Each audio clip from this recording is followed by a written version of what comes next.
Hello everyone, welcome to the video, and in this tutorial today we're gonna learn how to download Studocu documents for free.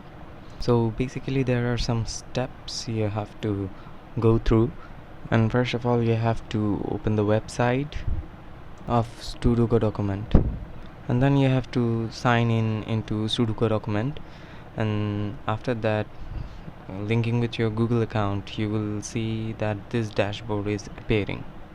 In this dashboard we will upload a file and you have to submit the file. As you can see there, you have to give some details and give next.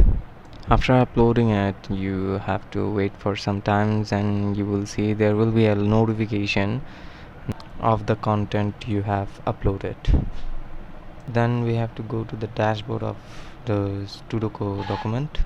In the dashboard you can see that all the articles are there, and whatever article you have uploaded you just select that article and download it.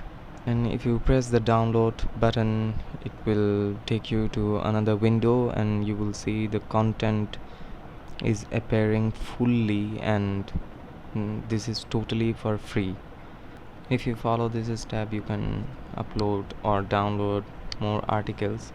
And if you like the video, don't forget to subscribe the channel. Thank you very much.